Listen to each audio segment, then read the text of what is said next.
Welcome back to another video, traders, and if you're new to the channel, welcome to Charting Trends for Trading Options. I'm TJ, and today we're going to be looking at Beyond Meat, BYND. Let's take a look at the chart. Here's the chart for Beyond Meat.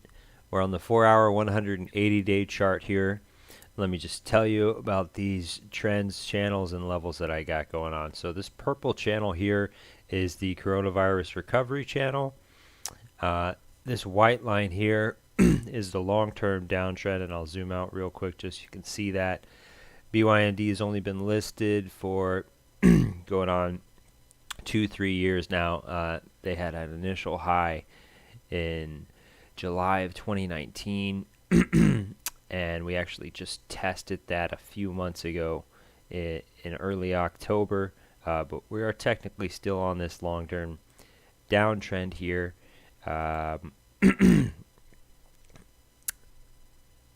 We have another level at 200. We have this level at 167, and obviously we've been pulling back, consolidating into this previous level around 135 right now. We'll go back to the 180-day chart real quick.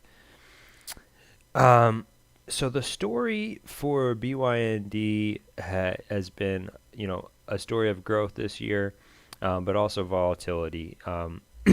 Revenue-wise, they've sort of struggled to be profitable in the past, and their earnings report back in May showing positive revenue was a huge bullish indicator for the market for them. And as we can see, they had consolidated sort of back into the top of this channel here, and after that earnings report shot up from around $89 over the next few days all the way up to 147. So a huge jump off, positive earnings, but just barely. Okay, and basically, we've seen some volatility and some new highs since then, but we've kind of been consolidating into that same level that we hit back in May right now. So 6-7 months of extended consolidation here.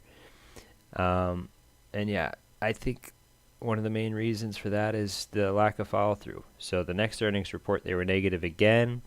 It kind of tried to pop off of that. It's fairly flat, but consolidation again, and then more recently with the run up in October and coming back, they were just around the top of the growth channel here, and the most recent earnings report came out not nearly as good as the previous two. So certainly a bearish indicator, and as you can see, we pulled back from 170 all the way down to 106 before bouncing there and getting back above this support at 135. So a high growth name that's very volatile, and the market seems to be incredibly sensitive to their earnings report. So if you're looking at this one, and what I expect to see here is more extended consolidation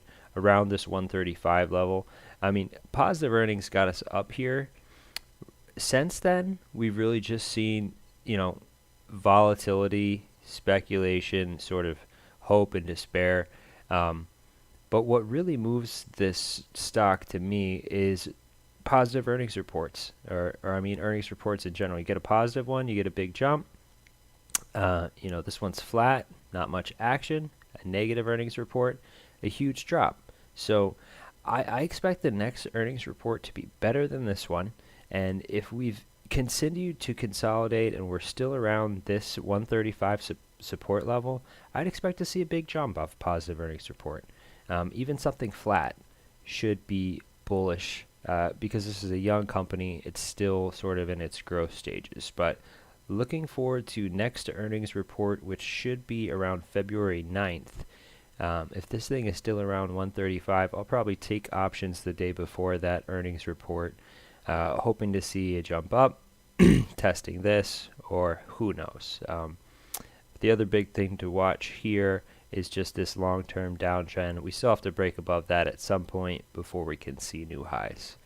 But that's it, guys. That's the chart for BYND Beyond Meat.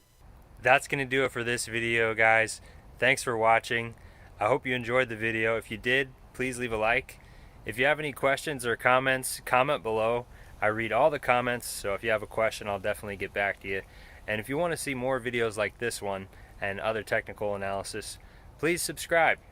Thanks, guys, and have a great day.